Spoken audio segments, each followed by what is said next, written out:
अमचन music की शानदार प्रस्तुति।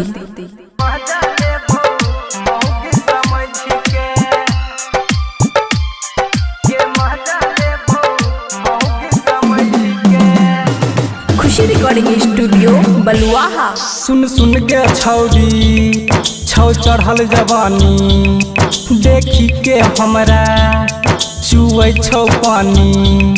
सुन सुन गे छौरी छौ चढ़ल जवानी, देखी के हमरा चुए छौ पानी। गे गे गे हम छियो तोरे हमेज के मजा लेबो कनिया समझ के।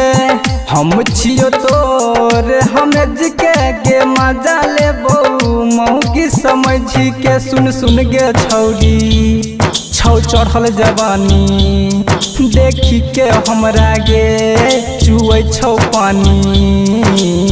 हम छियो तोरे हमेज के मजा लेबो कनिया समझ के। हम छियो तोरे हमेज के मजा लेबो मौगी समझ के। डीजे सुमित सतीश रैना, डीजे सुमित सतीश रैना, डीजे सुमित सतीश रैना, के मजा लेबो मौगी समझ के।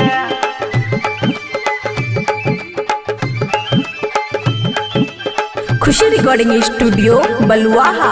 कम सिन जवानी तोहर लागे छौ गरम गे, चिखबे ने होठियापन नरम नरम गे।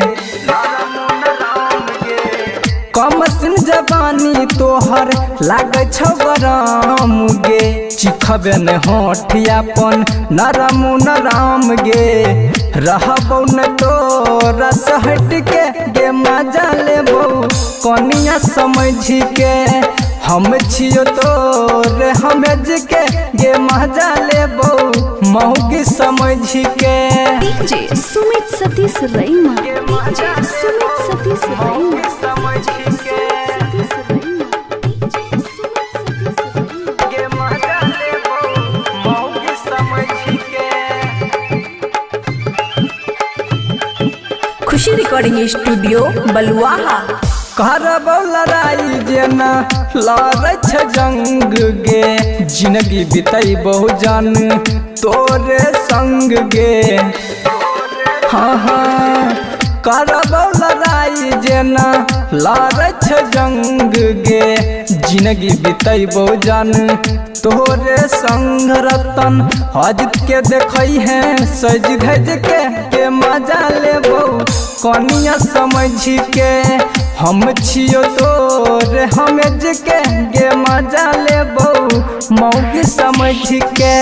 खुशी रिकॉर्डिंग स्टूडियो बलुआहा।